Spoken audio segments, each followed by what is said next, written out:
Bonjour à toutes et à tous, bienvenue au webinaire sur l'ADN environnemental au service des milieux aquatiques. Donc, on a volontairement coupé vos micros pour faciliter la présentation.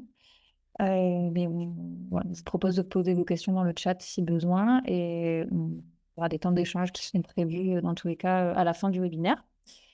Pour votre information, les présentations de ce webinaire vont être enregistrées. On coupera au moment des échanges et ça nous permet de vous diffuser le webinaire, à l'issue du webinaire sur notre site web et par mail. Et on vous enverra aussi les supports des présentations. Voilà.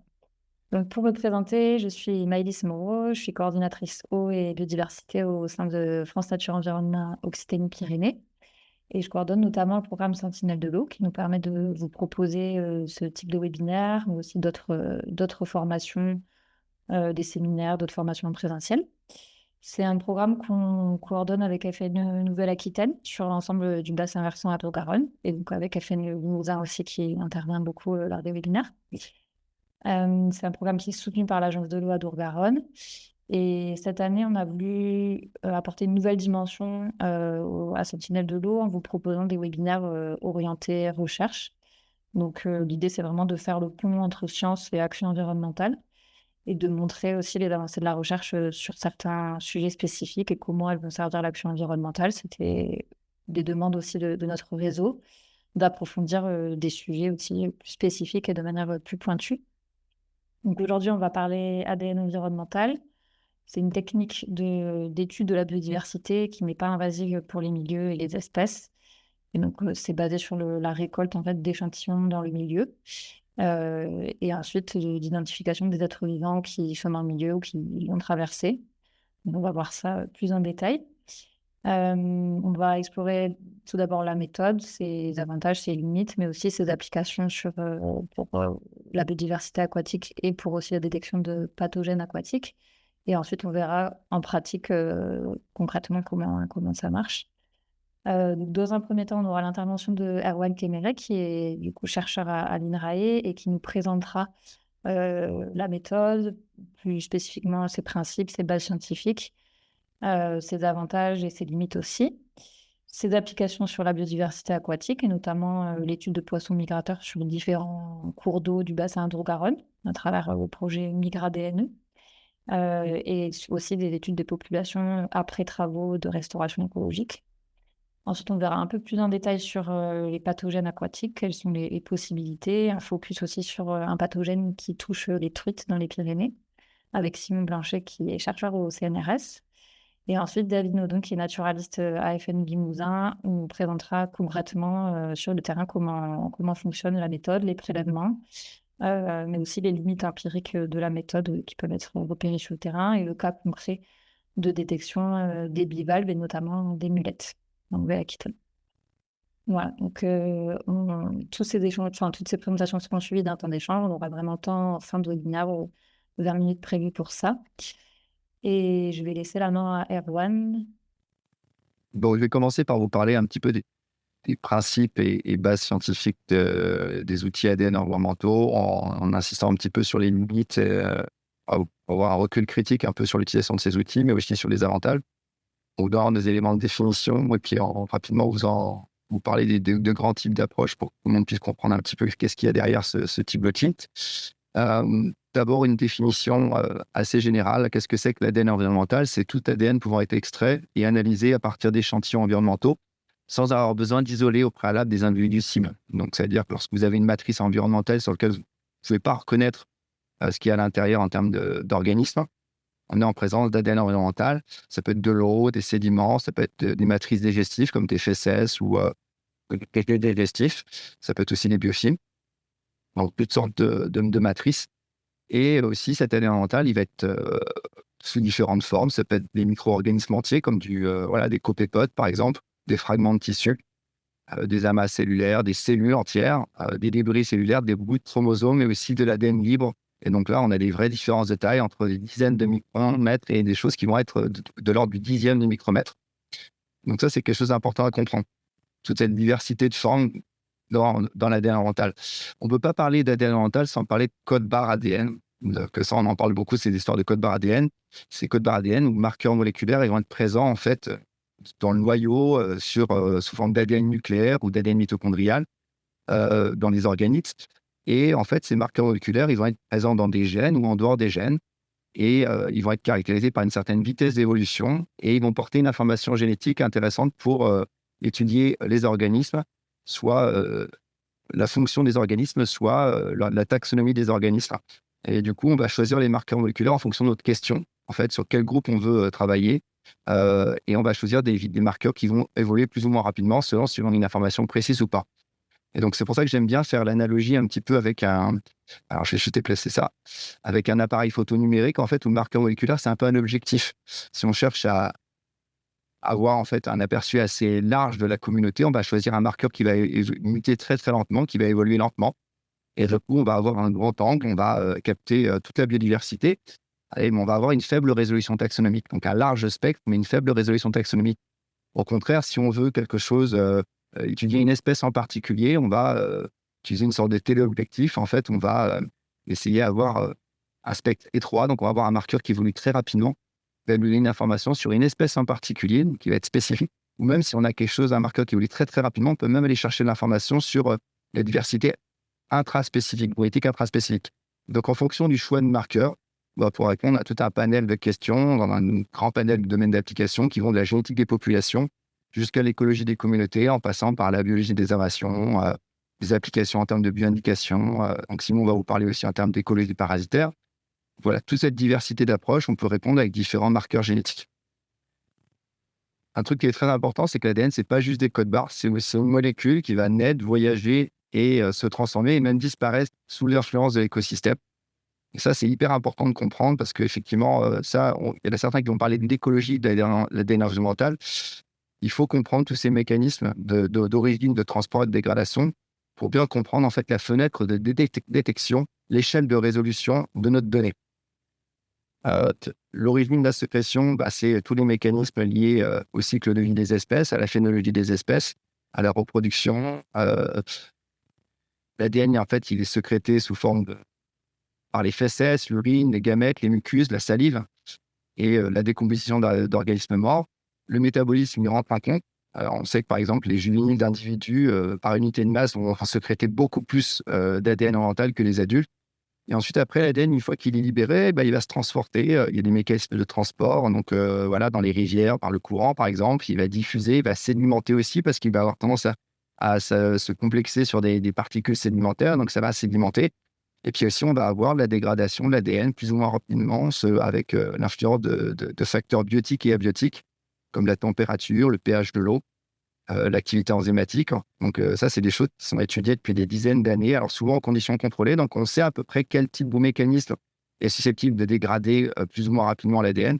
Mais en milieu naturel, on manque vraiment de recul là-dessus, ce qui fait que lorsqu'on détecte, en fait, lorsqu'on échantillonne une particule d'ADNE à un endroit donné, on manque un petit peu de recul pour savoir, finalement, rembobiner le signal pour savoir où était l'organisme au moment de la libération, en fait. Et ça, c'est pourtant quelque chose de très essentiel. En fait, on détecte une sorte d'écho de la présence de l'espèce. Et voilà, pour l'instant, on a encore un manque de recul sur l'emprise de notre donnée, sur l'échelle de résolution de notre donnée. Je vais vous détailler rapidement les deux grandes familles d'approches qu'on va utiliser pour étudier l'ADNE. On utilise des approches spécifiques qui permettent d'étudier une espèce en particulier. Donc, détecter l'espèce dans un échantillon environnemental et même quantifier peut-être la quantité d'ADNE de cette espèce et essayer de faire en sorte que ça soit peut-être un proxy, mettre ça en relation avec une abondance ou une biomasse. Tout d'abord, on va extraire l'ADN total de notre matrice environnementale, ce qui peut être de l'eau, des sédiments. Et ça, c'est une étape critique parce qu'on veut faire en sorte de purifier l'ADN de toutes les substances qui sont potentiellement gênantes pour les analyses génétiques par la suite. Lorsqu'on filtre beaucoup d'eau, par exemple, on va agglomérer énormément de matière organique.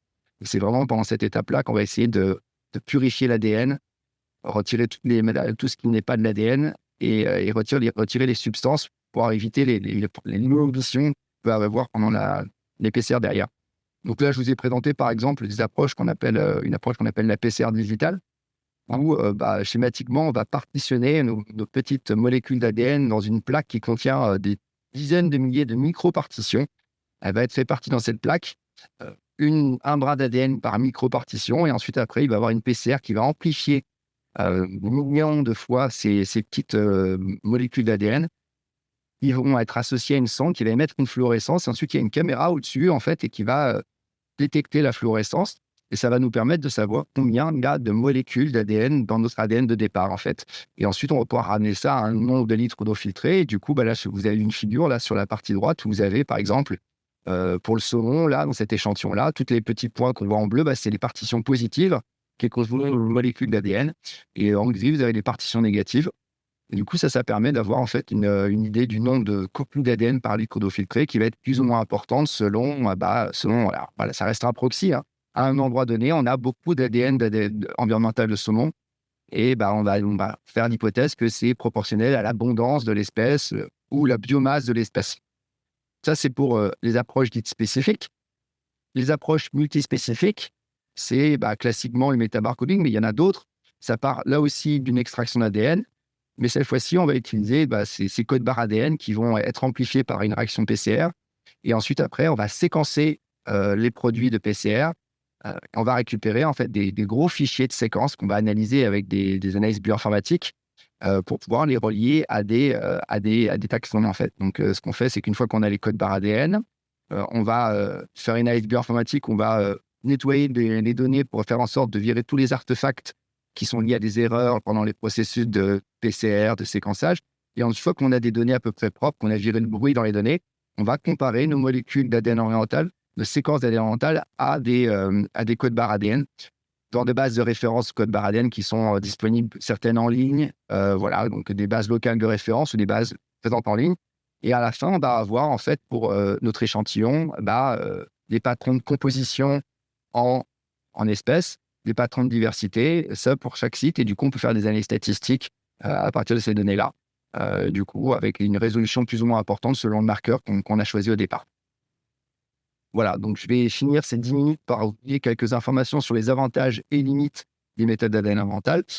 Donc les avantages, il y en a plusieurs et de nombreux. C'est des approches, comme tu disais, Maëlys, qui sont non invasives, dans le sens où ça réduit, on ne manipule pas les individus, notamment les poissons. Il y a pas mal d'espèces qui sont sous statut de protection ou en danger, donc ça évite le stress sur les individus.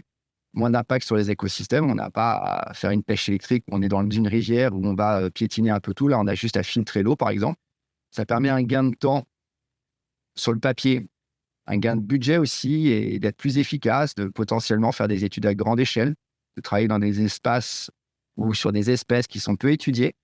Et typiquement, voilà, l'utilisation d'outils d'ADN oriental fait partie des outils qui sont des approches innovantes qui sont mentionnées dans le plan d'action de la stratégie nationale biodiversité pour le recensement régulier et exhaustif de la biodiversité. Un des points forts aussi, c'est la sensibilité accrue par rapport aux approches classiques, avec la possibilité de détecter des espèces qui sont très rares, élusives, et ça peut être intéressant, par exemple, pour la détection de fronts de colonisation d'espèces invasives. Voilà. Alors, on utilise beaucoup, par exemple, pour tout ce qui est écrevisses.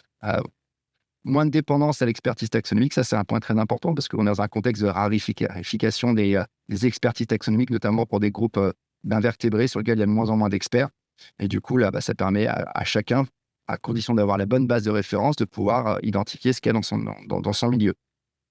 Potentiellement d'aller vers des approches multi-compartiments d'évaluation de la biodiversité et de reconstruire des réseaux trophiques où on va, à partir du même échantillon d'eau, aller pouvoir analyser en même temps les plantes, le plancton, les invertébrés, les poissons, donc les différents niveaux trophiques, et d'aller vers une évaluation à l'échelle du réseau de notre écosystème.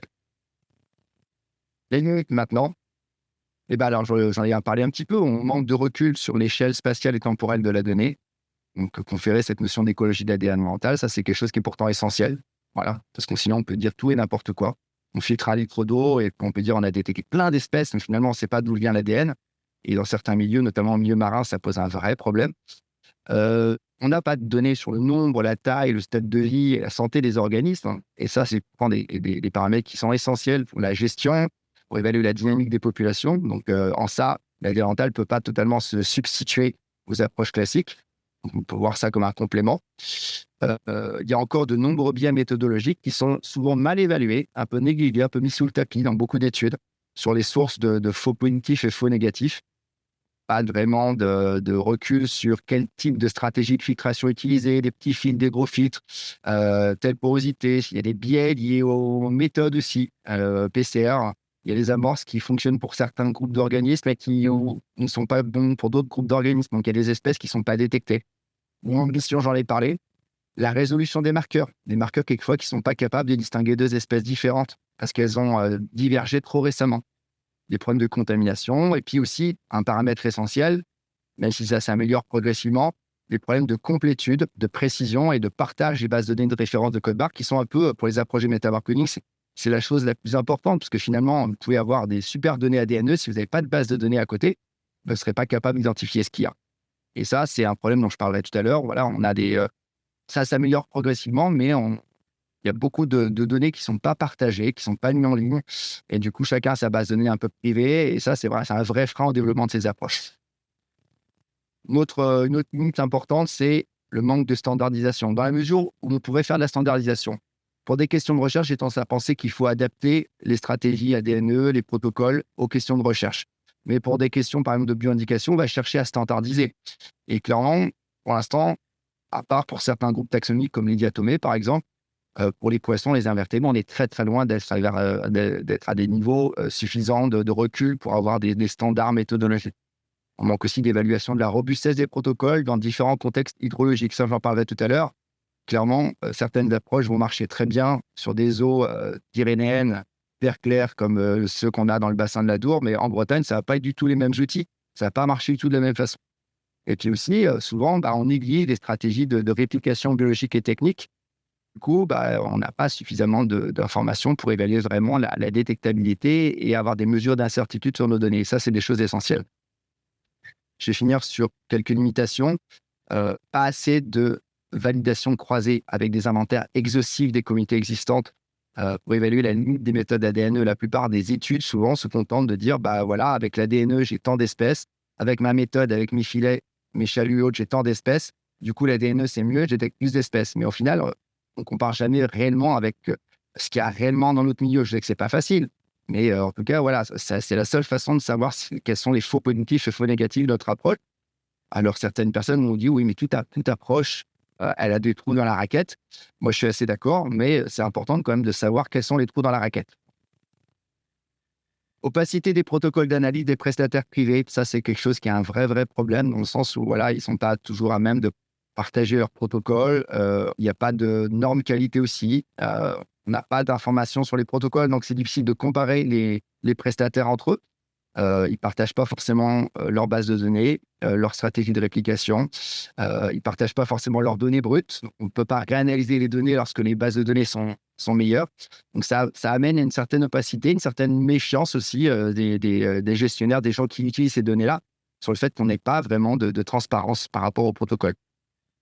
Et puis, je vais finir par une limite un petit peu philosophique sur ce type d'approche, finalement, finit par amener une certaine déconnexion de l'expérience directe du vivant en artificialisant un petit peu cette relation-là et dans un contexte où on a peut-être besoin, au contraire, d'être au plus proche du vivant. Voilà, donc ça, c'est une approche qui est une limite un peu philosophique. Voilà, donc j'ai fini la première partie. Je ne sais pas si Malice, tu veux qu'on ait des questions maintenant ou que j'enchaîne plutôt sur les aspects, un peu les exemples d'application.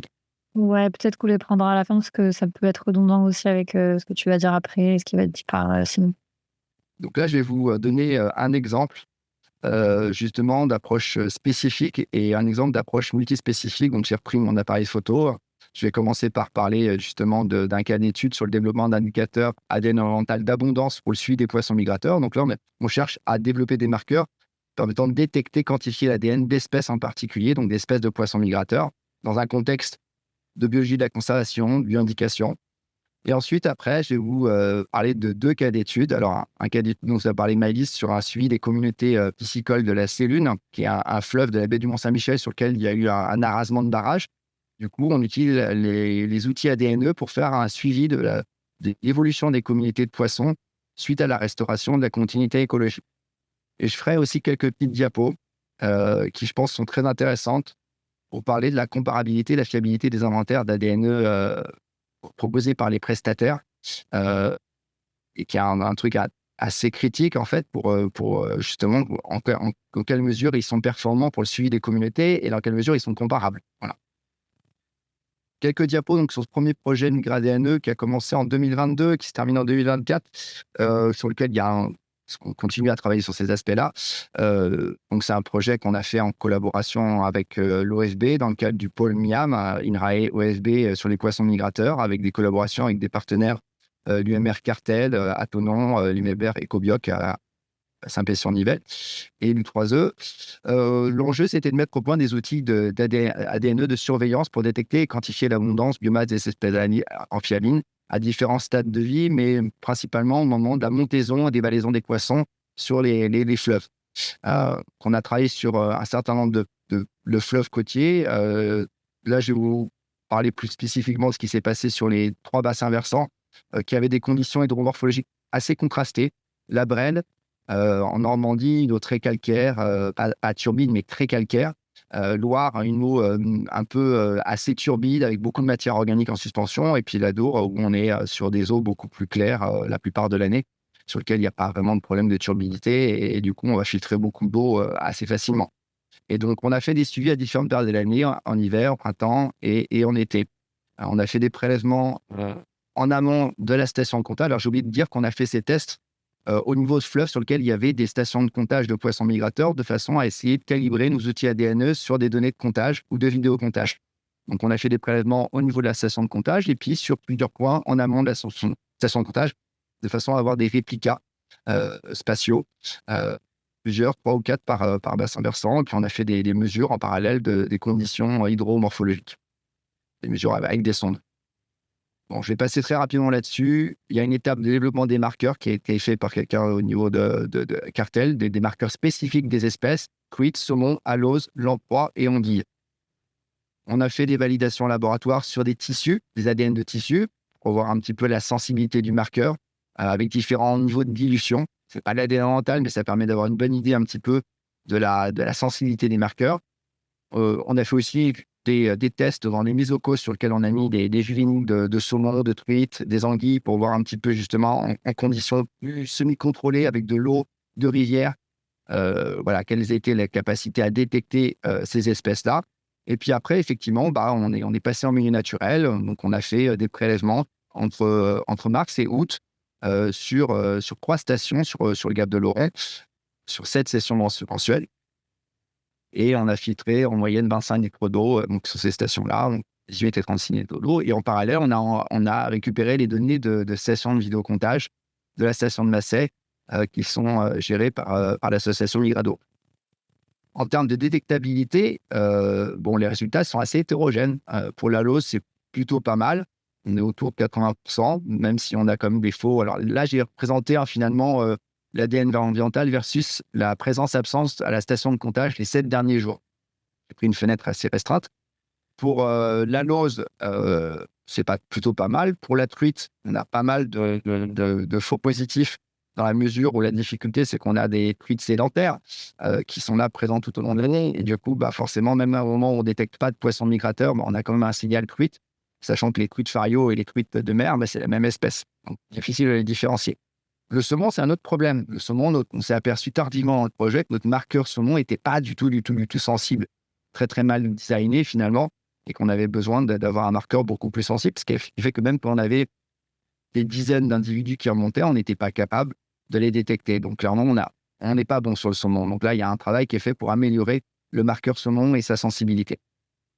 Donc je vous donne juste rapidement un résultat, par exemple sur la Lose. Là, on a une courbe pour chacune des 3 stations. Et donc, on voit qu'on détecte bien, fin mai, début juin, un pic d'ADN oriental qui est présent à peu près sur les 3 stations, avec le nombre de copies par litre d'ADN oriental qui va augmenter au niveau peu de temps après de montaison des aloses. Donc ça, c'est quelque chose qui est très intéressant, puisque on peut imaginer qu'on peut utiliser ce type de protocole dans des endroits où il n'y a pas de station de comptage. Et donc, du coup, ça peut être un outil intéressant pour la gestion, même s'il y a encore beaucoup de travail un petit peu pour fiabiliser tout ça. Voilà. On a fait la même chose, je ne vais pas vous présenter. Pour la truite, l'emploi, le problème, c'est qu'on n'a pas vraiment des données de comptage fiables au niveau de la station, donc c'est difficile de comparer. Je ne vous ai pas présenté les données sur la Brelle et sur l'Oie. Oui, pas aussi facile. Voilà, c'est-à-dire qu'en fin de compte, le protocole n'est pas facilement standardisable et il n'est pas aussi robuste qu'on espérait par rapport aux conditions, dans le sens où dès que l'eau commence à être turbide, ben, on va avoir des problèmes d'inhibition. Au printemps, lorsque vous avez des coups d'eau importants, même s'il y a des dévalaisons de smolt, de saumon, truite assez importants, bon, on ne les détecte pas ou difficilement parce qu'il y a beaucoup de débit et du coup, l'ADN est dilué. Du coup, voilà, toute la difficulté, c'est essayer de comprendre un petit peu justement l'influence des facteurs de température, débit sur le signal ADNE. Ça, je vais passer rapidement. On a commencé à travailler sur des modèles pour essayer de comprendre justement l'effet des facteurs environnementaux et des cycles de vie des espèces sur la concentration d'ADNE. Et clairement, la détectabilité, elle est maximale lorsque la température est autour des 20 degrés, donc plutôt pendant la fin du printemps, l'été, et que le débit est plutôt faible. Voilà. On a beaucoup de mal à travailler au printemps lorsqu'il y a beaucoup d'eau. Donc ça, c'était juste pour remercier les gens qui nous ont aidés pour ce projet très, très rapidement. Donc il y a une thèse CIFRE qui va commencer en partenariat avec l'EDF, justement pour continuer ces travaux. Ils sont très intéressés pour adapter les comportements d'utilisation des barrages par rapport à la phénologie des espèces. Donc il y a un travail qui va continuer, notamment sur la Garonne et sur la Brelle. On va faire des études pour essayer de fiabiliser ces. Je vais vous parler rapidement maintenant du suivi qu'on fait sur l'évolution post-arasement des communautés piscicoles, donc le suivi ADNE. Donc là, l'objectif, c'est d'avoir un inventaire via l'ADNE des communautés de poissons et avec un focus sur les poissons, sur le front de recolonisation des espèces migratrices, le saumon, l'anguille, la lamproie marine. On a fait une analyse métabarcoding avec des capsules Watera et on est passé par un prestataire privé, Argali, qui nous a fait les analyses depuis 2021, avec un marqueur qui s'appelle le 12S Téléo. Ils ont fait des réplicas techniques. Puis on a utilisé une base de données de code barre ADN certifiée, qu'on a fait certifier par le muséum pour s'assurer qu'on a les bonnes identifications. Donc voilà, ça c'est quelque chose qui est très important. On a fait un suivi sur 33 stations, qui a un suivi biannuel qui a commencé donc au printemps 2021. Au début de 2021-2024, on avait un échantillage au printemps, un échantillage en fin d'été. Et puis, je vais y revenir, au printemps, ça marche beaucoup moins bien. Donc, du coup, après, à partir de 2025, on a fait juste un suivi l'été. Il y a une cinquantaine d'espèces de poissons d'eau douce qui sont détectées sur ce bassin. Mais on a aussi des espèces de mammifères, d'oiseaux et d'amphibiens qui sont aussi détectés par le même marqueur. Et du coup, on peut, même si ce n'est pas la cible principale, faire un suivi un peu de ces espèces aussi. Voilà. Une diapo pour dire que, voilà, effectivement, là, vous avez ici la liste des espèces, enfin, une partie de la liste des espèces qu'on détecte, dont une partie des espèces sont des espèces sentinelles, accompagnatrices qui sont très communes. Et là, ici, je vous ai mis la probabilité de détection, donc c'est-à-dire que le pourcentage de PCR dans nos 8 réplicas PCR, si ça fonctionne bien, qu'il y a beaucoup d'ADN, on s'attend que les 8 réplicas soient positifs. Si c'est une espèce qui est rare, où il y a très peu de molécules d'ADN, elle va être détectée sur un des 8 réplicas, par exemple. On voit que ces espèces, pour certaines séries, elles sont détectées systématiquement avec des grosses probabilités de détection. Et pour d'autres séries, alors qu'elles sont présentes dans le milieu, on ne les détecte pas ou très peu. Alors, il y a des fois, une fois, c'était un problème de manip du prestataire, probablement lié à l'extraction d'ADN. Il y a des fois, on sait que c'est lié à des épisodes de crue au printemps qui fait que l'ADN s'est dilué et on détecte beaucoup moins bien les espèces alors qu'elles sont présentes. Donc ça pose un problème pour les suivis, en fait, parce qu'on va aller dans un contexte de changement global où on a des perturbations climatiques très, très régulièrement. Et en fait, du coup, la fiabilité, la performance des outils sont impactés par les conditions. Donc, du coup, clairement, nous, on a décidé de travailler qu'en fin d'été, en période d'étiage, où on a beaucoup moins d'eau. Et donc, du coup, malgré l'augmentation de la température de l'eau, on détecte beaucoup mieux les espèces. Voilà. Puis aussi, forcément, il faut adapter les outils à la phénologie. Le saumon, par exemple, et l'anguille, on va les détecter beaucoup plus facilement en fin d'été. Donc, quelques cartes très rapides. Prélèvement ADNE du saumon avant rasement. Le rasement a eu lieu en 2022, automne 2022. On ne le détectait que sur la partie aval du bassin versant. Et puis, progressivement, on va avoir, donc après l'arasement, on va avoir quelques signaux ADNE saumon détectés juste en amont du barrage.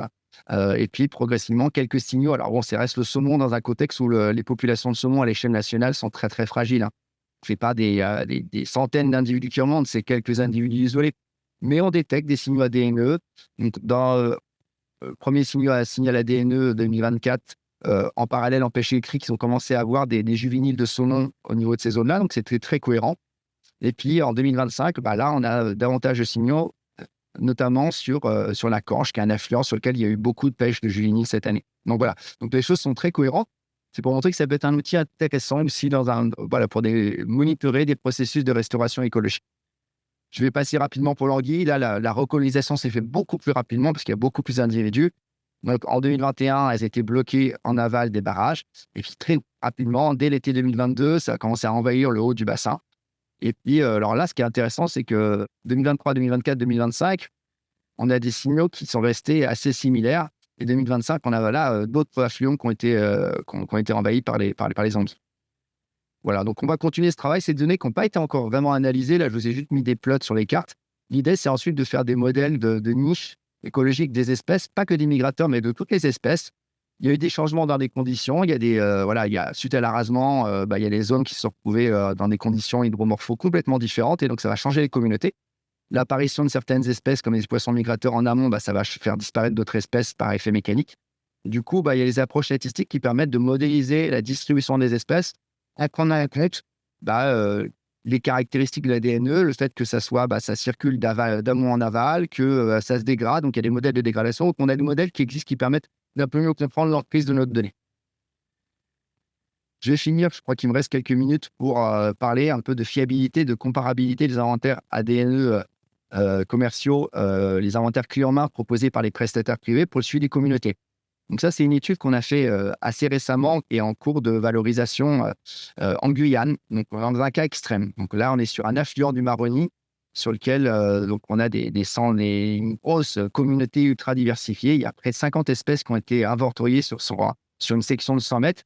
On a fait un inventaire exhaustif par pêche électrique, dans le sens où on a fermé vraiment le bras de rivière avec des filets. Et ensuite, on a mis un effort important de pêche électrique pour inventorier tous les individus par pêche électrique dans le milieu. Et on a fait ça juste après avoir fait des prélèvements ADN. On a fait appel à 4 prestataires différents de prestations clés en main de métabarcoding ADN. On s'est contenté d'appliquer leur protocole. Donc, chacun avait finalement des kits avec des caractéristiques très différentes, avec certains qui avaient privilégié plutôt des grosses capsules de filtration et d'autres des petites seringues qui filtrent quelques centaines de millilitres. Donc, il y a une vraie hétérogénéité dans le protocole, à la fois sur la filtration, le choix du marqueur génétique, le nombre de réplicales, l'effort de séquençage, le prix. Alors là, j'ai anonymisé tout pour que le but, c'est pas de pointer du doigt tel ou tel prestataire, mais l'idée, c'est de montrer un petit peu les différences qu'il y a entre les prestataires, avec des prix plus ou moins importants, des efforts de séquençage, des efforts d'analyse plus ou moins importants. Donc ça varie du tout en fait entre les prestataires, avec cette compagnie C qui est un peu légère, qui fait l'analyse vraiment avec le minimum d'efforts, et qui est moins cher, mais qui, en termes de normes qualité, est clairement en dessous des autres. Les résultats de cette analyse. Donc là, elle nous est représenté sous forme d'histogramme, finalement, le nombre d'espèces avec à chaque fois les couleurs correspondent à la proportion correspondant à la communauté locale inventoriée par pêche électrique, ce qui est en vert. Et ensuite, après, la proportion de faux positifs, entre guillemets, qui correspondent à des espèces qui sont connues du bassin versant du Maroni, mais qui ne sont pas présentes localement. Potentiellement de l'ADN qui a circulé d'amont vers l'aval et qui s'est retrouvé dans la section rivière, ou des choses qui, on ne sait pas pourquoi, elles sont présentes ici, mais potentiellement, elles pourraient être sur le bassin.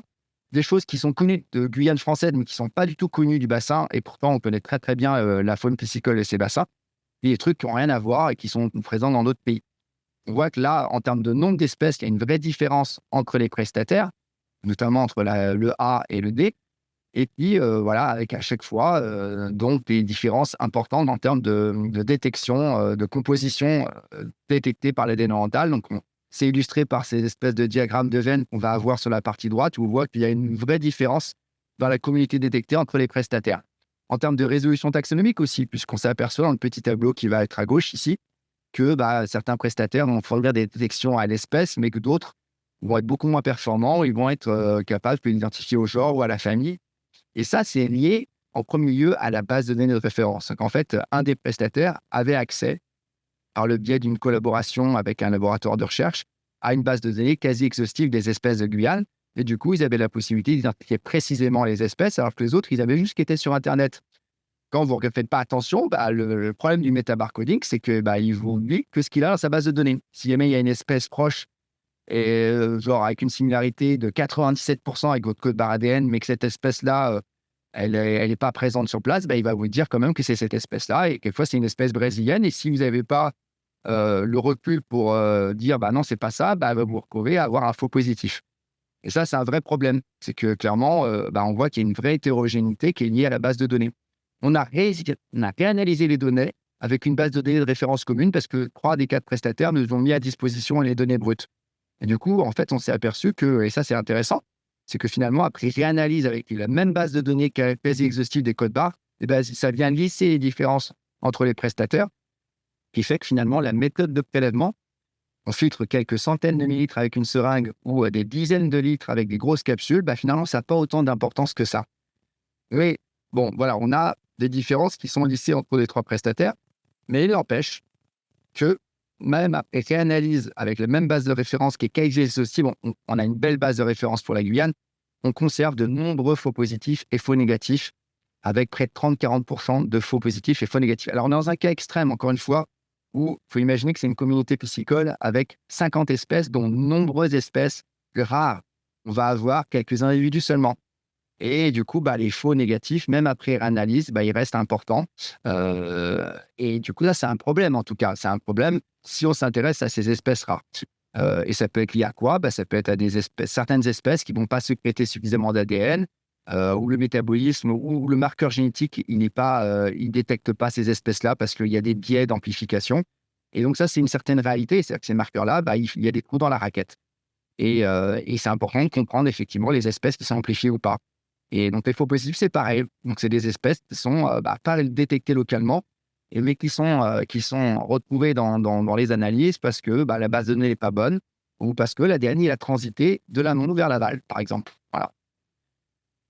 Si on essaie de compiler des indices de diversité de ces assemblages et qu'on compare à l'inventaire complet, on s'aperçoit là aussi qu'il y a une vraie disparité entre les prestataires, qu'on base sur des mesures de similarité liées sur la présence-absence des espèces, l'indice de Jacquard, sur un indice qui est très utilisé en écologie des communautés, celui de ROPFIC, qui lui prend en compte les espèces rares, les espèces non partagées. Là, on voit aussi que entre la communauté locale inventoriée par pêche électrique, qui est notre inventaire complet, et les inventaires moléculaires, on a une vraie disparité en fait. Et si on prend en compte finalement les données quantitatives fournies par l'ADNE, parce que l'ADNE, il fournit le nombre de copies d'ADN détectées par espèce, et là, on se rend compte que là aussi, il y a énormément de biais, que finalement, ce signal quantitatif, il n'est pas complètement cohérent avec la quantité, l'abondance des biomasses. En tout cas, pour le métabarcoding, c'est clairement discutable le fait d'utiliser l'information du nombre de séquences comme proxy de l'abondance relative des espèces. Voilà.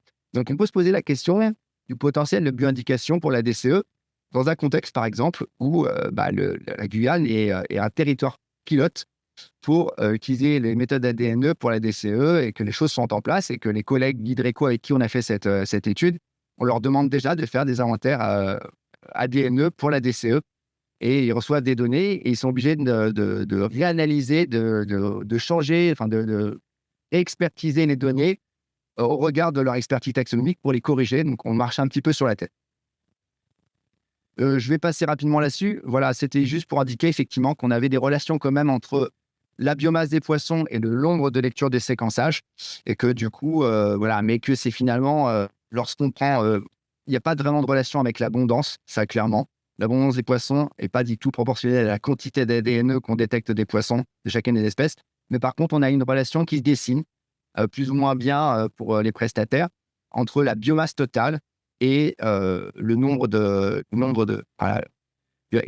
copies d'ADNE qu'on va détecter après l'année de métabarcoding. Voilà. Donc ça, c'est quelque chose qui est semi-quantitatif, même si il faut rester très, très prudent sur cette possibilité.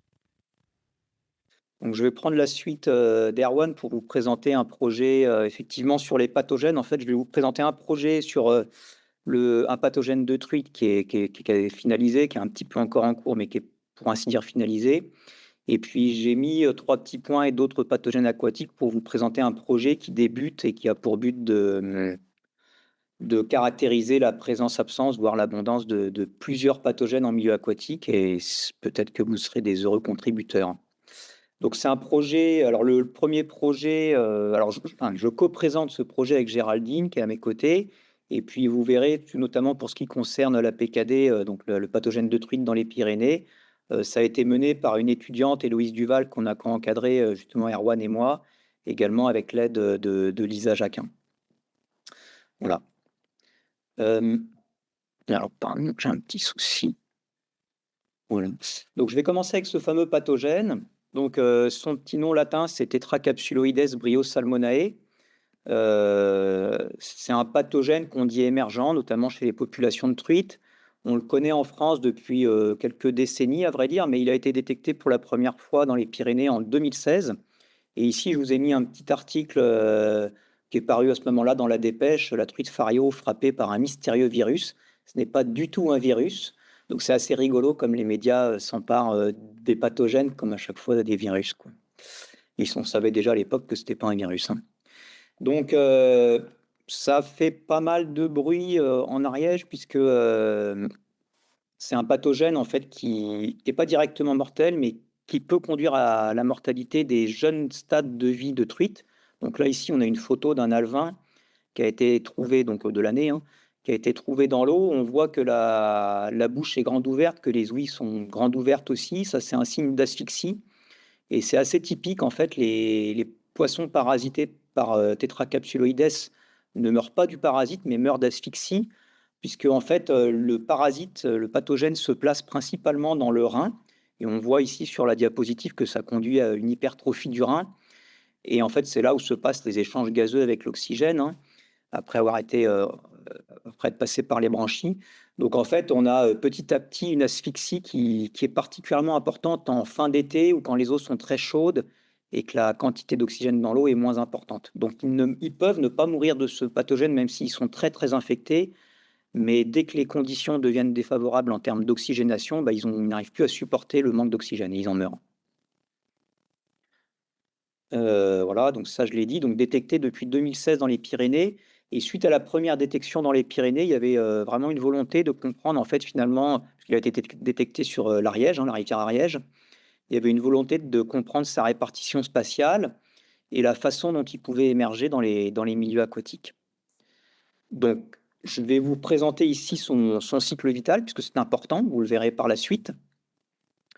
Donc, c'est un pathogène qui passe au travers de deux hôtes, la truite fario, ça je l'ai déjà dit.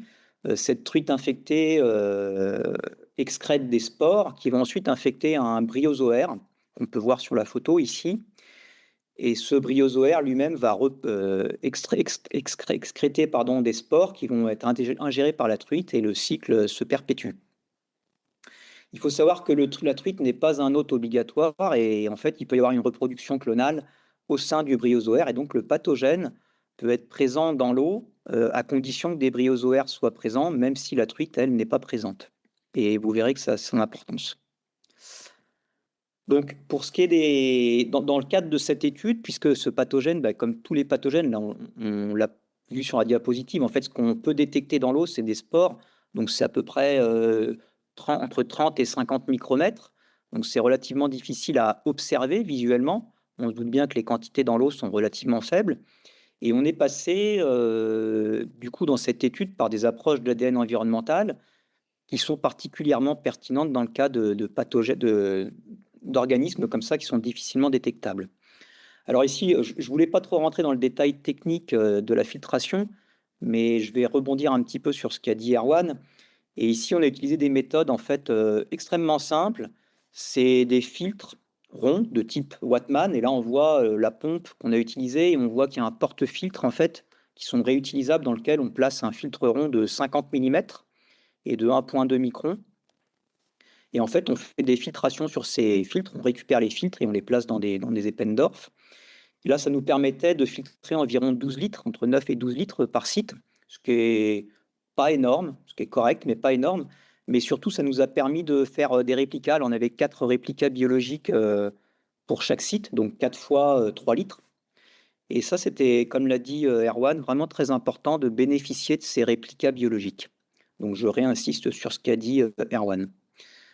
La méthode qu'on a utilisée ensuite, c'est la PCR digitale. Donc ça tombe bien, Erwan vous en a fait vous en a donné un petit aperçu. Et donc, comme il l'a dit, la PCR digitale permet une détection ciblée. Donc là, on avait 3 cibles qu'on pouvait cibler de façon conjointe, le parasite, le bryozoaire et la truite. Donc chaque fois qu'on avait un prélèvement d'eau, on extrayait l'ADN total et on cherchait à quantifier le nombre de copies d'ADN par microlitre pour chacune de ces cibles. Donc c'est une approche, que personnellement j'aime assez bien, notamment ces approches des PCR puisque que ça soit depuis le terrain jusqu'à la paillasse, c'est des approches relativement simples. Il y a pas besoin de faire de bioinformatique. Là, on compte, basiquement le nombre de gouttes, vertes ou bleues, positives, quoi. Donc c'est relativement simple, c'est robuste et c'est relativement économe aussi en termes de temps, de paillasse notamment. Donc à l'aide de ces prélèvements ADN environnemental, on a cherché à répondre à 2 questions. Quelles étaient les zones dans les Pyrénées, les zones la distribution spatiale de ce pathogène, dans les Pyrénées? Et on s'est intéressé aussi à la distribution du bryozoaire, parce que comme je vous l'ai dit, c'est un hôte extrêmement important. Et on a essayé de chercher quoi, à comprendre quels étaient les facteurs, biotiques ou abiotiques qui pouvaient favoriser la présence du parasite dans le milieu, mais aussi, dans les truites. Ça, je vais y revenir. En fait, je vais y revenir un petit peu après. Et en fait, à l'aide de cette approche, on a pu investiguer, 83 sites, plutôt dans les Pyrénées centrales, donc entre Lourdes et Lavelanet, hein, grosso modo, sur ce gradient, ouest-est. Ces 83 sites, on a fait des prélèvements d'eau pour chacun d'eux et globalement, c'est une équipe de 2 personnes qui l'a fait sur à peu près, 4-5 semaines. Donc c'est relativement «rapide» entre guillemets et c'est des choses qui auraient été difficilement faisables, d'une telle ampleur avec des approches plus traditionnelles. Pour 46 de ces sites, on a, prélevé également, alors par pêche électrique, hein, une vingtaine de truitelles et pour chacune d'elles, on a essayé de détecter la présence du pathogène dans le rein pour, connaître la prévalence parasitaire, donc la proportion de poissons qui étaient parasités, dans chacun des 46 sites et je pourrais revenir dessus, mais on a utilisé un protocole, non létal, non invasif, basé aussi sur de l'ADN environnemental pour mesurer ces prévalences parasitaires. Donc je vais vous montrer les résultats. On a une première carte ici qui nous indique, qui nous montre la présence du parasite et du bryozoaire, dans le milieu, donc dans l'eau. C'est directement les prélèvements d'eau. On a en vert des sites où on n'a pas été détecté, où, ni le parasite ni le bryozoaire n'ont été détectés. Ensuite, en orange, on a détecté dans l'eau uniquement le parasite, en jaune uniquement le bryozoaire et en rouge, on a détecté à la fois le parasite et le bryozoaire dans l'eau. Donc ce qu'on voit, c'est qu'on a, sur les 83 sites échantillonnés, seulement, entre guillemets, 35 sites qui sont complètement indemnes, c'est-à-dire des sites où ni le pathogène ni le bryozoaire ont été détectés. Ça veut dire qu'on a 65 des sites qui sont à risque et parmi ceux-là, il y en a 41 donc 34 sites, pardon, sur 83 que j'ai appelés à haut risque d'infection puisqu'on détectait à la fois le pathogène et à la fois le bryozoaire. Alors bien entendu, dans des sites, notamment les sites en orange où on ne détecte que le parasite, c'est forcément un faux négatif vis-à-vis du bryozoaire puisque le parasite ne peut pas être présent sans la présence du bryozoaire.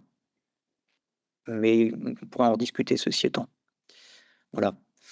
Donc ensuite, je vais vous présenter la même carte, mais pour les 46 sites sur lesquels on a échantillonné les poissons et les différentes couleurs représentent, les prévalences d'infection.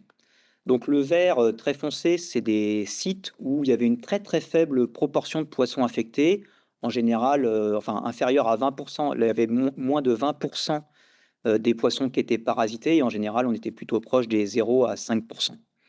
Ensuite, on a à l'autre extrémité, on a des sites qui sont symbolisés par des poissons rouges, où là, on a des populations, de truites extrêmement parasitées et où 80 à 100 des poissons, sont parasités. Donc virtuellement, toutes les truitelles capturées, présentent des signes d'infection.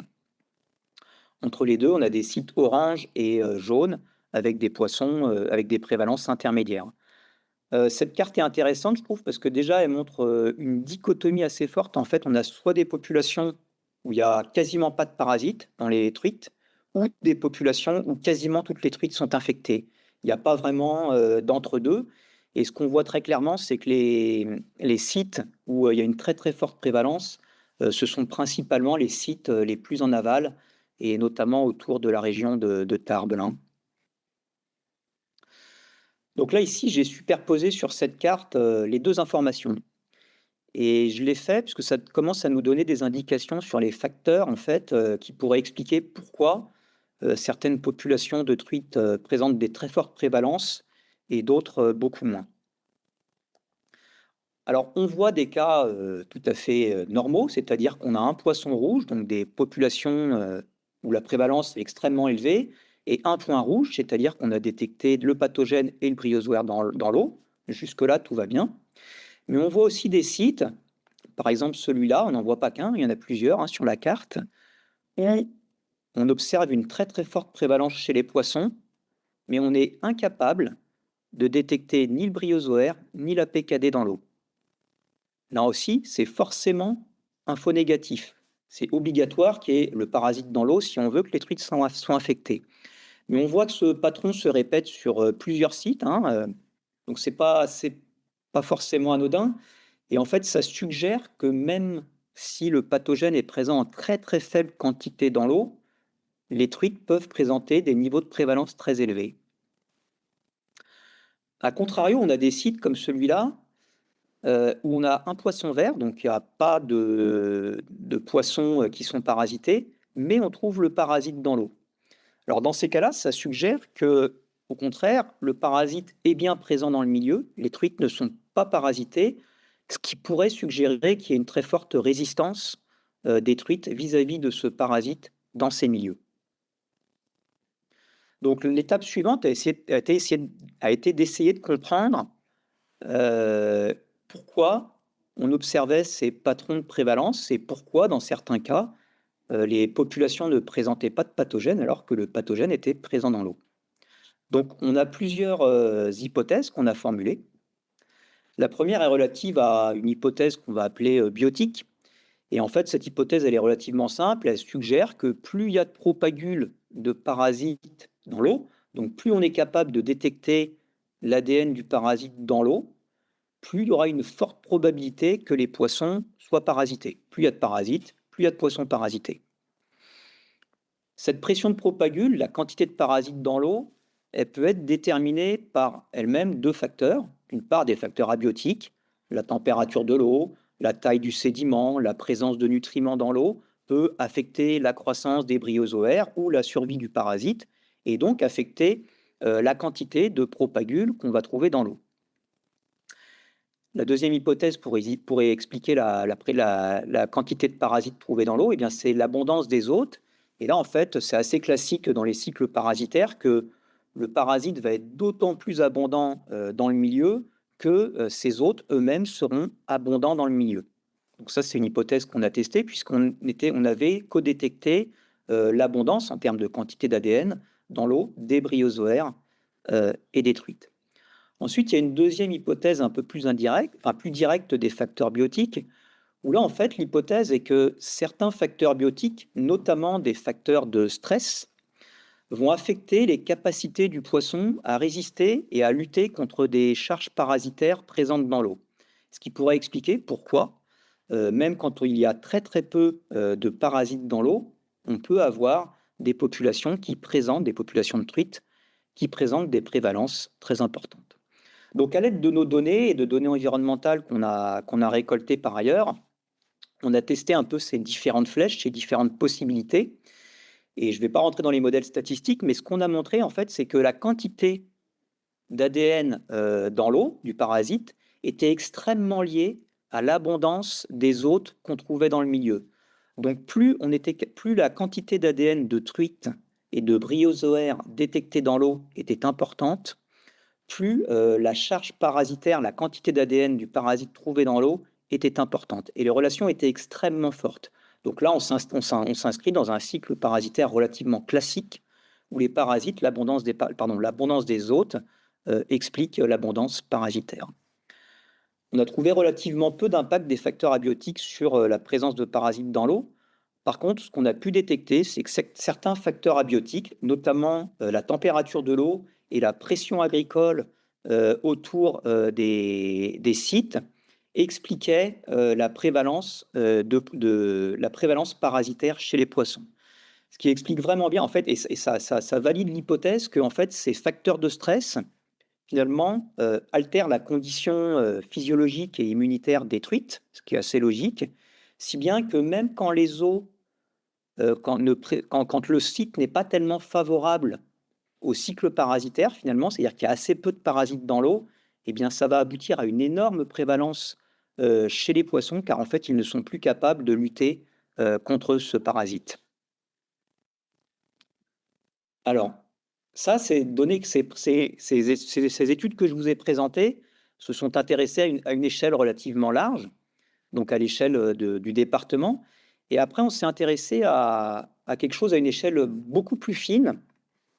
Alors je vais pardon, et en fait, on s'est intéressé à ce qui se passait au sein d'une rivière. Donc là, je vais vous prendre un exemple qui est l'Échez dans les Hautes-Pyrénées. Heu, alors on ne voit pas la rivière là ici, elle circule l'amont de la rivière se situe à Artigues et ensuite elle descend vers, Ibarret, la Bénac, et vous la verrez après. Et là, on s'est intéressé vraiment à ce qu'on appelle une micro-échelle, puisqu'on a l'échelle en bas et on a travaillé sur un tronçon de rivière d'environ, 7-8 kilomètres. On l'a fait sur 2 autres rivières, mais je ne vous présenterai pas les cas d'étude. Alors pourquoi on a fait ça? Parce qu'en fait, avec les fédérations de pêche, on s'est aperçu que au sein d'une rivière, il y avait une dichotomie assez forte chez les populations de truites. C'est-à-dire que on pouvait détecter soit des populations de truites très fortement affectées, soit des populations de truites complètement indemnes. Et en fait, on n'avait pas tellement de gradient, on avait plutôt un effet de bascule où tout d'un coup, les truites, deviennent parasitées, par, Tetracapsuloides, salmonae. Donc l'hypothèse qu'on pose, en fait, c'est que cette bascule pourrait s'expliquer par quelques éléments du paysage, des éléments clés qui, en fait, favorisent le cycle parasitaire et font que tout d'un coup, dans la rivière, le cycle parasitaire, se met en place et peut, infester les truites. Donc ce qu'on a fait, c'est que pardon, on a fait des prélèvements d'ADN environnemental le long de ce linéaire et là, on voit les 7 sites d'études où on a fait des prélèvements, d'ADN et on a quantifié de la même façon, bryozoaires, tétracapsuloides et truites. Voilà ce qu'on a trouvé pour cette rivière. Alors je vais commencer par, la zone amont là qui s'appelle, le site qui s'appelle Esch-Hang et là on ne détecte, ni bryozoaires, ni truites dans l'eau. C'est assez logique, c'est la zone qu'on sait être indemne de parasites, donc c'est notre contrôle. Ensuite, dès le site suivant, Esch-Arc, donc à Arcisac, les Angles, on commence tout juste à détecter du bryozoaire et on a des traces infimes de PKD. Si on descend un peu plus bas sur, le site appelé Esch-Esque pour Escoubès, on voit là par contre, une explosion en termes de quantité et de bryozoaires et de PKD. Si bien que ça nous a amené à penser que c'était dans cette zone précise, sur ces quelques 2 kilomètres, qu'il se passait quelque chose en termes de cycle parasitaire. Donc on a zoomé encore un petit peu plus d'un point de vue spatial. On s'est intéressé plus précisément à cette petite zone de quelques kilomètres et là on a resserré, les mailles et on a fait des prélèvements. Là on les voit aussi, ce sont les points verts, qui peuvent aller d'une centaine de mètres l'un de l'autre à 300-400 mètres au plus grand entre les sites les plus éloignés. Et de la même façon, on a cherché à quantifier, bryozoaires, PKD, et truites.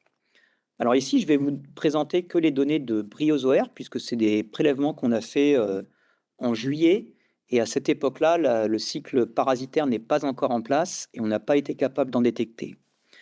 Alors, ce qu'on voit ici, on retrouve notre site Arc A, indemne, pas de bryozoaires, ça reste notre contrôle.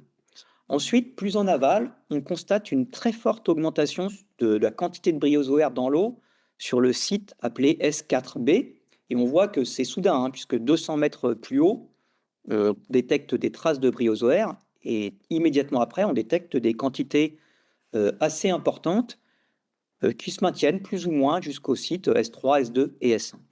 Alors, ce qui est intéressant, c'est des travaux qu'on a fait en partenariat avec les fédérations de pêche et notamment la Fédération de pêche des Hautes-Pyrénées dans ce cas-là, et ils nous ont orientés sur ces sites puisque en fait, à l'aval, enfin, la station S4 se situe une cinquantaine de mètres en aval d'une station d'épuration. Je vous ai mis une photo Google ici, où on voit la station d'épuration, les chaises et le site de prélèvement. Donc on s'est dit, tiens, Banco, c'est peut-être la station d'épuration qui émet directement, qui est favorable aux bryozoaires et qui favorise le cycle parasitaire, ou alors qui émet des nutriments qui permettent aux bryozoaires de se développer davantage. Donc on a zoomé encore un petit peu plus autour de cette zone, autour de la station d'épuration.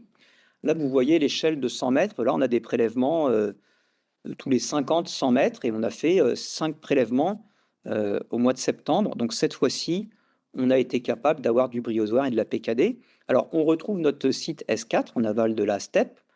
Le site steppe, c'est pas dans le tuyau, mais directement là où le tuyau rentre dans l'eau. Donc on a l'eau de la steppe, hein, quasiment directement, et nos sites après un petit peu plus en amont. Donc on a cette fois-ci l'affluent principal, la S8, et un affluent secondaire qui est tout petit, S7. Donc voilà ce qu'on a trouvé pour ce qui est les bryozoaires. Donc en S8, on a des traces de bryozoaires. Alors on est un petit peu plus en aval que notre zone contrôle tout à l'heure, c'est pas aberrant.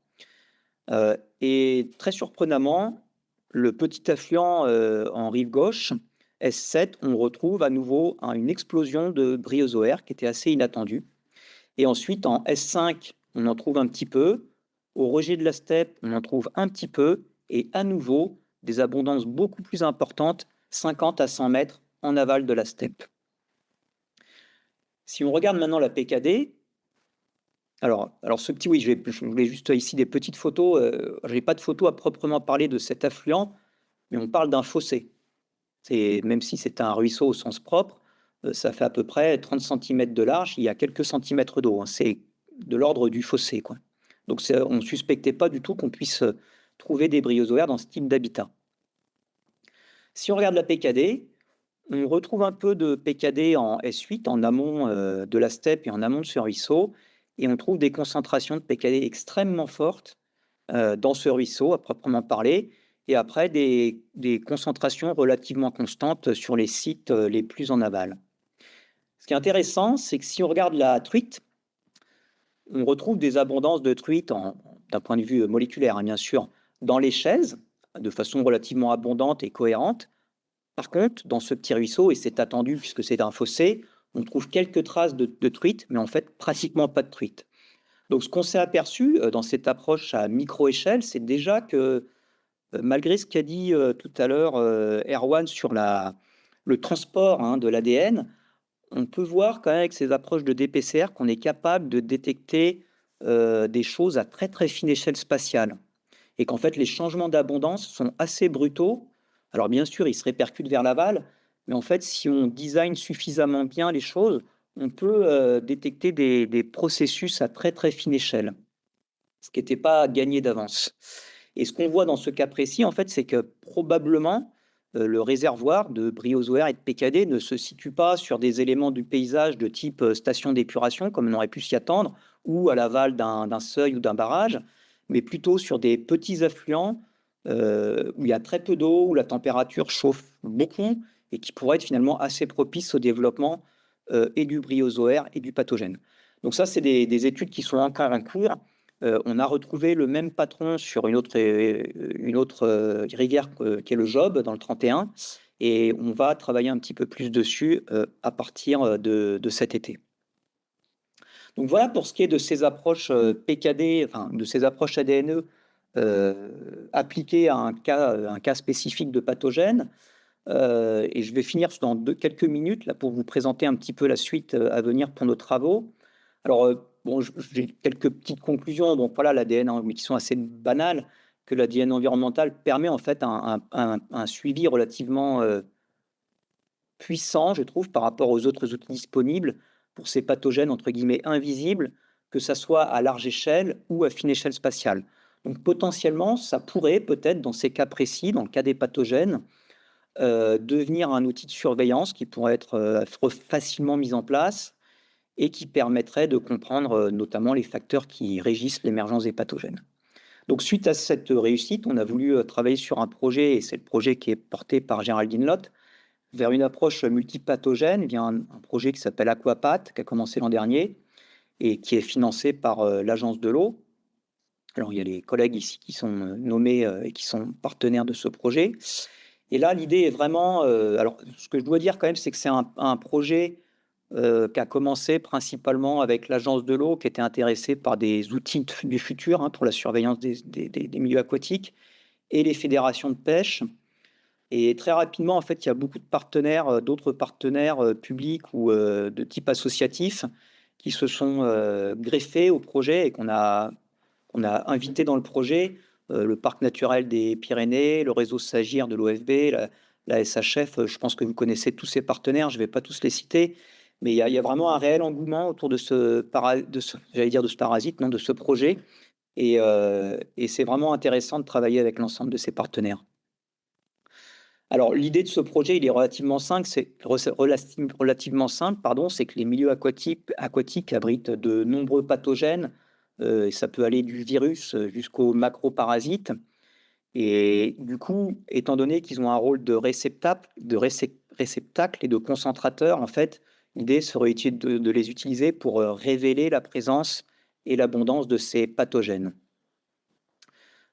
Ça a été dit par Erwan, du coup, c'est vraiment le principe d'utiliser l'ADN environnemental, puisque finalement, chaque échantillon d'eau, chaque goutte d'eau qu'on va filtrer, va contenir une empreinte génétique de la biodiversité aquatique et donc de ces pathogènes. Et pour en venir au fait, nous, ce qu'on envisage et ce qu'on ambitionne, c'est de travailler sur 37 pathogènes.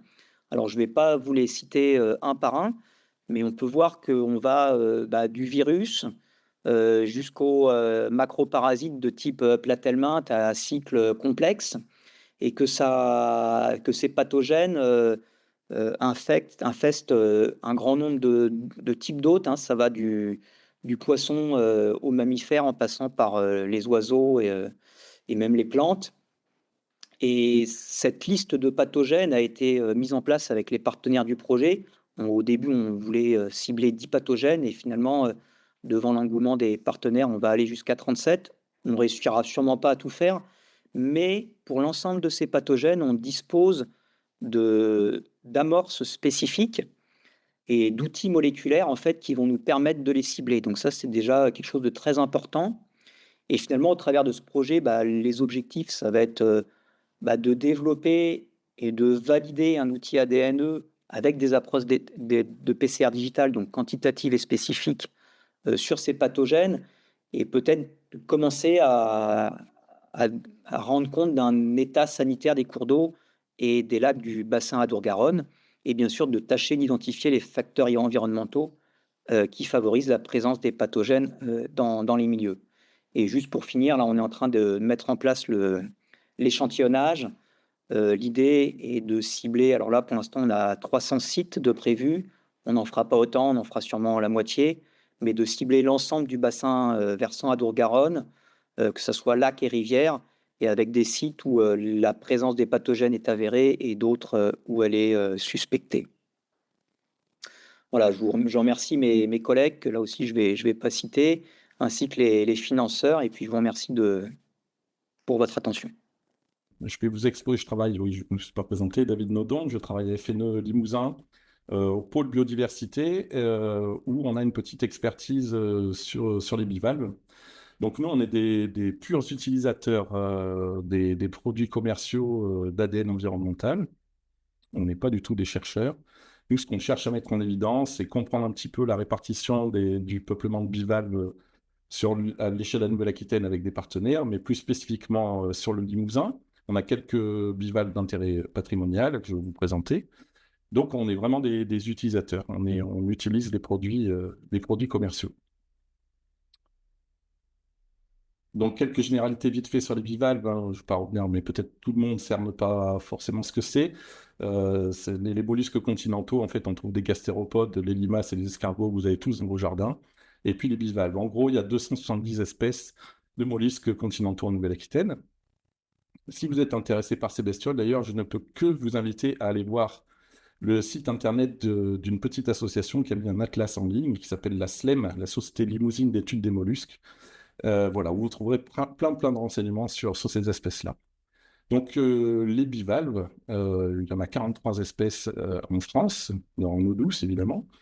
Il y a toute une partie des bivalves qu'on ne voit quasiment jamais, même si on fait beaucoup de prospection de terrain. C'est toutes les petites espèces comme les Veneridae, là. Donc, ça, c'est des espèces qui vivent enfouies dans le sédiment et qu'on voit très, très peu. Et puis, nous, on s'intéresse aussi et surtout aux grandes moules, donc les mulettes. Il y a deux grandes familles, les Unionidés et les Margaritiferidae. Je vais vous présenter ça rapidement après. Ce qu'il faut savoir, c'est qu'il y a dans ces espèces-là des espèces rares menacées qui bénéficient de statuts de protection. Et c'est des espèces qui racontent des choses sur la qualité des habitats dans lesquels on les trouve, parce qu'elles sont extrêmement exigeantes en termes d'écologie.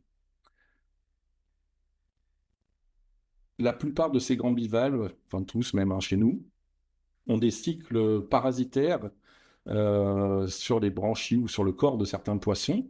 C'est-à-dire que après la fécondation, les femelles vont larguer dans l'eau des petites larves qu'on appelle des glochidies, qui vont se fixer donc sur les branchies des poissons. Ce stade parasitaire va durer de quelques semaines à plusieurs mois en fonction des espèces et va permettre le développement, la transformation des petites larves en microbivalves qui vont se décrocher des branchies des poissons, tomber dans le sédiment et vivre enfouis dans ce sédiment pendant plusieurs dizaines d'années. La mulette perlière, la moule perlière dont je vous parlais tout à l'heure, par exemple, vit une centaine d'années en Limousin dans la rivière. Donc ce stade parasitaire, il n'est pas forcément préjudiciable pour les poissons hôtes, hein, d'ailleurs. Je ne rentre pas dans les détails, ce n'est pas l'objet de la présentation de ce soir. Voilà une petite photo ici, je ne sais pas si vous voyez ma souris d'ailleurs, là, quand j'anime sur l'écran, pas du tout. Oui, on voit, ouais. J'ai mis une grosse souris exprès, hein. On voit un bivalve, là, une unio, donc, et puis on voit un poisson à côté, son poisson hôte, qui est le barbeau fluviatile. Voilà quelques bivalves du Limousin. On s'intéresse essentiellement à ces deux espèces chez nous, qui sont des espèces à statut, et qui nous permettent, qui sont aussi des outils, hein, de par leur statut, qui sont aussi des outils qui nous permettent de faire pression un peu au niveau de l'aménagement des cours d'eau et pour l'amélioration des cours d'eau également. C'est des outils aussi pour nous. On n'est pas que des contemplatifs de ces espèces, on s'en sert d'outils réglementaires pour faire évoluer les pratiques de gestion des cours d'eau. Juste une petite parenthèse, tout ça c'est très joli, mais nous on est des praticiens, donc on va sur le terrain, on identifie les espèces, on a une petite expertise, mais je voudrais quand même vous signaler qu'il y a un polymorphisme très très fort chez certains groupes de grands bivalves, notamment le groupe des unios, là, les unionidés, mais les unios en particulier. Pour vous montrer ça, ça c'est deux espèces très proches, Uniomancus et Uniopictorum, qu'on peut trouver dans nos cours d'eau. Vous voyez un petit peu la diversité des formes de coquilles. Donc là, on comprend bien que l'expertise visuelle sur les coquilles n'est pas toujours suffisante pour coller un nom d'espèce à ces groupes-là. On se trompe assez souvent. Donc les méthodes de prospection qu'on utilise quand on cherche à mettre en évidence la présence de bivalves, c'est assez simple. On peut se contenter de faire des laisses de crue, c'est-à-dire on se promène le long des cours d'eau et puis on ramasse les coquilles qu'on trouve, on les identifie et ça nous donne une indication sur les espèces qui sont présentes dans le cours d'eau. La plupart du temps, on fait quand même de l'aquascope ou du bathyscope, on appelle ça. C'est un espèce de cône vitré qui nous permet de voir le fond de la rivière. Et quand on a papier, bah, évidemment, on va faire appel soit à des plongeurs professionnels, soit on pratique en palme, masque et en tuba pour éviter d'une part de perturber le substrat et puis d'autre part d'aller dans des secteurs où on a papier en waders. Petite aparté, on a une dérogation préfectorale hein, pour rechercher les espèces protégées. Voilà à quoi ça ressemble, les prospections bathyscope. Là, je vous ai mis une image de ce qu'on peut voir. Au fond, quand on a la tête dans le bathyscope, comme mes collègues sur la photo, on distingue parfois des bivalves ici. On voit les siphons inhalants et exhalants qui nous permettent souvent de repérer les bivalves qui sont assez difficiles à voir, hein, qui ressemblent à des cailloux la plupart du temps. Voilà quelques autres situations. Donc, des fois, il y a des individus très, très enfouis qu'on a du mal à détecter. D'autres fois, c'est beaucoup plus simple à voir. Là, par exemple, il y a deux individus, je ne sais pas si vous les voyez. Ici, là, on voit le siphon inhalant-exhalant d'une petite moule et il y en a une autre juste derrière sur la photo. Donc, tout ça pour vous dire qu'il y en a même une autre ici. Tout ça pour vous dire que ce n'est pas forcément évident de les voir et que l'ADN, c'est aussi une solution pour les repérer. Donc, quand on fait du bathyscope, c'est ce qu'on fait le plus souvent. L'avantage, c'est qu'on localise des individus, on récupère les coquilles, donc ça nous permet de trouver des espèces qu'on n'aurait pas vues vivantes. La répartition des individus sur le tronçon est connue, et ça, en termes de gestion, après d'application de gestion, c'est très important. On localise les individus le plus précisément possible. On connaît le nombre d'individus, on connaît s'il y a des juvéniles ou pas, si la population recrute, etc. On a une idée de l'état physiologique, j'allais dire, des individus qu'on voit. Et puis, évidemment, on a un aperçu du cours d'eau. Par contre, c'est chronophage, ça, c'est dans les points négatifs. Une équipe aguerrie va faire 700 à 800 mètres de bathyscope par jour. Et en fonction de la largeur du cours d'eau, il faut parfois être 4 à 6 de front pour pas rater l'individu si on veut faire des opérations de comptage, par exemple. Il y a des risques pour les opérateurs. Hein. Dès qu'on se promène dans des cours d'eau, il y a toujours des risques, soit liés à des pathogènes, justement, soit liés à des chutes, enfin, etc., etc. Et puis, c'est une méthode relativement invasive parce qu'on va piétiner le fond du cours d'eau et piétiner, éventuellement, détruire des juvéniles qui sont enfouis qu'on ne voit pas. Et puis, bien sûr, il y a un risque de non-détection, même si on est aguerri. Quand il y a des faibles densités d'individus, on passe à côté parfois de tout ça. On a calculé qu'en un seul passage au bathyscope, un opérateur aguerri ne détecte au mieux que 60% des individus. Donc on en laisse derrière nous, quelque part. J'ai fait une petite estimation du coût, voilà, pour faire un tronçon de 5 km, je n'ai pas choisi cette longueur au hasard, mais pour faire 5 km de tronçon, ben, ça coûte à peu près 6 000 euros. Voilà. Si on compte le coût de travail des opérateurs, le matériel nécessaire, etc., les frais directs. Donc, ça revient à peu près à 1 200 euros par kilomètre, ce qui n'est pas rien. Donc, un jour, on nous a dit, ah, ça serait bien que je ne sais pas si vous avez entendu parler de ça, mais il y a une nouvelle technique qui permet de mettre en évidence la présence de bivalves dans un cours d'eau sans se faire mal au dos en ayant la tête dans un bathyscope. Donc, on s'est dit que ça nous intéressait. On a été voir un petit peu ce qui se faisait et puis on est tombé sur une société qui s'appelle SpyGen, que tout le monde connaît, j'imagine, et qui propose des kits, donc clés en main, des formations clés en main, qui permettent d'être opérationnels relativement vite. Donc, nous, on n'a pas du tout un œil critique comme les chercheurs que j'ai entendus tout à l'heure. Hein. On est des utilisateurs, des consommateurs de ces produits-là. On a essayé de trouver des financements pour lancer les premières analyses ADN en Limousin. On a été suivis par les financements publics qui nous ont donné quelques subsides pour les mettre en œuvre. Et je vais vous raconter un petit peu ce que ça a donné. Donc, bah, voilà, je ne vais pas revenir là-dessus. Mes prédécesseurs, tout à l'heure, en ont beaucoup parlé. En tout cas, ce qu'il faut retenir, c'est que la démarche, elle est relativement simple. Une fois que l'opérateur et le matériel est prêt, un prélèvement, ça se fait en une demi-heure à peu près.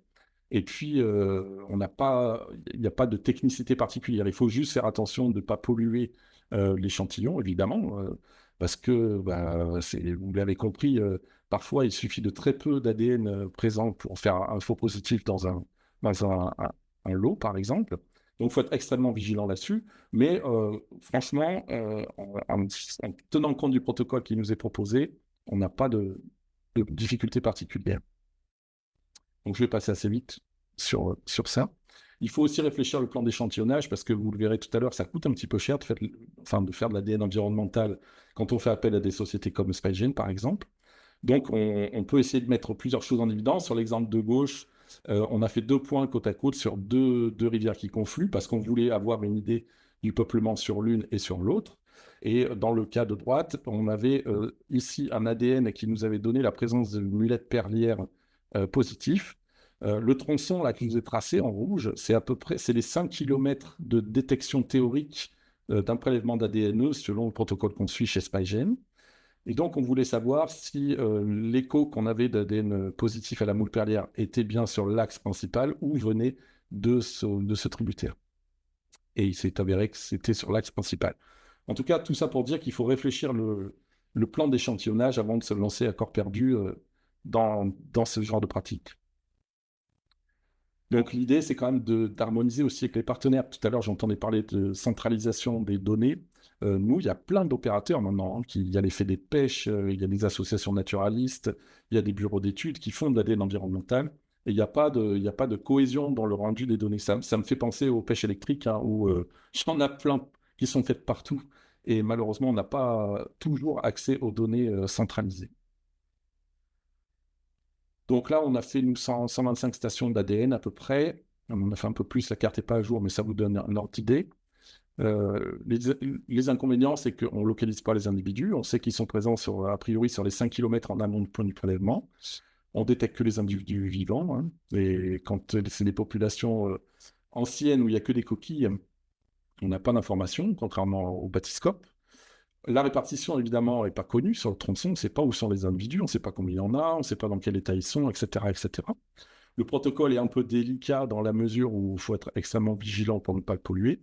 Et puis, là, on s'est rendu compte quand même que la détection des espèces varie considérablement selon la saison, notamment chez les bivalves, où il y a des périodes d'émission de gamètes de glochidie dans la rivière, où là, potentiellement, il va y avoir beaucoup d'ADN qui va dériver. Au contraire, il y a des périodes où vous avez bien compris que les moules, elles n'ont pas une vie trépidante, hein, elles dansent pas au fond de la rivière. C'est très calme comme bestiole. Et donc, il y a des périodes où on peut imaginer que l'ADN est moins présent. Les délais d'attente des résultats, c'est aussi une contrainte quand on a des projets d'aménagement, notamment. Voilà. Et puis, par contre, les avantages, c'est que c'est assez peu chronophage. Il faut une demi-journée par site au grand maximum. Il y a peu de risques pour les opérateurs. L'identification est a priori fiable. En tout cas, sur les cortèges de bivalves, maintenant, c'est quand même très bien rodé. Et puis, on a la possibilité d'inclure d'autres groupes dans ces détections-là. On peut rajouter, comme ça, un peu à la demande, les poissons ou certains astacidés, certaines écrevisses. C'est une méthode peu invasive, ça a déjà été dit. Et c'est relativement sensible. On a eu la preuve de ça à maintes reprises. Puis ça permet une détection précoce des espèces invasives qui ne sont pas toujours détectables visuellement, mais pour lesquelles l'ADN va nous dire qu'elles sont possiblement présentes. Donc là, tout à l'heure, on était je ne sais pas si vous vous souvenez, à 6 000 € à peu près. Là, on est plutôt dans les 2 500 € pour un tronçon de 5 km. Ça reste un coût conséquent, évidemment. Mais pour répondre à notre objectif de présence-absence, ça nous permet de cibler les cours d'eau sur lesquels on va ensuite faire des prospections. Donc, une fois que l'ADN positif revient pour les espèces qu'on cherche, si on veut en savoir plus, évidemment, il va falloir quand même aller faire des prospections au bathyscope. Voilà pour la pratique. Donc, c'est un outil que nous, on trouve intéressant pour avoir une vision de la répartition globale des bivalves sur les bassins versants. C'est quand même relativement efficace. Ça nous permet aussi, quand on a un doute quand on a des témoignages, par exemple, un pêcheur, un minotier, un riverain qui nous dit dans les années 60, ici, il y avait des mulettes perlières. On ne va pas passer toute la rivière au peigne fin avec un bathyscope, ça serait très chronophage. Par contre, on va faire un point d'ADN pour savoir s'il y a encore des individus vivants a priori. Donc ça, c'est pour le contrôle des stations anciennes, ça fonctionne bien. Et puis pour les phases préparatoires des travaux, nous on travaille beaucoup avec des opérateurs, des aménageurs. Eh bien, on est capable aussi de leur dire, attention, il y a un ADN positif à la moule perlière ou à la mulette épaisse, par exemple, ce sont des espèces à statut. Et donc, pour rebondir sur la question qui était posée tout à l'heure, en Limousin, les DDT considèrent que c'est même si on n'a pas vu les individus, un ADN positif de présence de l'Uniocrassus ou de la mulette perlière sont suffisantes pour enclencher des prospections complémentaires pour cerner les individus. Et puis, ça permet des découvertes rapides. Depuis qu'on le fait, on a découvert 9 nouvelles populations de mulettes perlières, par exemple. Je vous donne un ordre d'idée, il n'y a que 110 cours d'eau en France où l'espèce est présente. Donc, ça renseigne quand même relativement à moindre coût, j'allais dire, et relativement vite sur des secteurs où, au bathyscope, il aurait fallu certainement des dizaines d'années pour les trouver. Et puis, on a trouvé récemment une nouvelle espèce. Alors, c'est un peu du hasard, mais peu importe.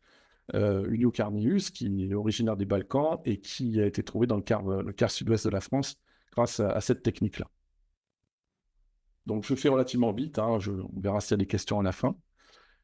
Moi, ce que je noterais dans les améliorations... Alors, le matériel qu'on utilise, il est assez peu pratique, finalement. Ça paraît bête à dire, mais la praticité, c'est quand même quelque chose d'important quand on est un simple opérateur. Donc, le matériel n'est pas toujours super facile à utiliser. Notamment, il y a une saturation rapide des filtres. Alors là, peut-être que les chercheurs pourront m'expliquer pourquoi. Même quand l'eau est absolument pas turbide, ces filtres ont tendance à se saturer extrêmement vite. Le protocole SpyGen, normalement, nous incite à faire 2 fois 30 minutes. Chez nous, au bout de 10 minutes, en général, les tuyaux, ils pètent, hein, parce que les capsules sont déjà pleines de je ne sais pas quoi, mais pleines en tout cas. Et puis, bon, voilà, il y a des petits détails. Ça génère de nombreux déchets aussi, ça c'est toujours un petit peu embêtant, mais Voilà, on ne voit pas comment on pourrait avoir des choses qui sont stériles, j'allais dire, en tout cas propres et sans ADN, sans emballage. On a eu aussi des problèmes d'analyse. Donc, SpyGen, par 2 fois, nous a dit qu'ils avaient, eux, des problèmes d'analyse. Donc, une fois, des amorces, a priori, de mauvaise qualité qui impactaient les résultats. Et puis, une autre fois, ils avaient des problèmes d'extraction d'ADN. Ça a été dit tout à l'heure par Erwan, je crois, que quand on filtrait une grosse quantité comme ça de matière, on pouvait avoir du mal à extraire l'ADN ensuite. C'est ce qui s'est passé à 2 reprises. On a des faux négatifs avérés. Voilà, des espèces qui sont présentes physiquement dans le cours d'eau ne sont pas apparues dans les résultats. Mais les 2 fois où c'est arrivé, c'était vraiment des toutes petites populations, moins de 10 individus, et situées à la limite de détection théorique du prélèvement qui est vendu par SpyGen, qui est de l'ordre de 5 km. Donc, ailleurs, on n'a pas eu de... À chaque fois qu'on avait une liste d'espèces, on a retrouvé ces espèces vivantes dans le cours d'eau. Donc, ça fonctionne assez bien. Et puis, on a des positifs extraterrestres, là, comme je les appelle. On a du macro ou du bar commun quand on demande la liste des poissons. Et souvent, c'est quand on est en dessous de rejets domestiques ou de rejets communaux qui sont mal maîtrisés. Donc, je pense qu'il y a une relation de cause à effet. Et puis, pour la détermination des poissons, SpyGen, en tout cas, ne propose pas une détermination à l'espèce pour un certain nombre de genres hein, qui sont cités ici. Donc ça, c'est des choses qui seront sûrement améliorées à l'avenir. Et puis, pour les écrevisses, à cette heure, en tout cas, chez ce fournisseur, on ne peut pas on n'a pas le panel complet des astacidés présents. Voilà ce que je pouvais vous raconter sur l'utilisation. J'ai essayé de faire vite pour combler le retard, mais s'il y a des questions, je répondrai bien volontiers.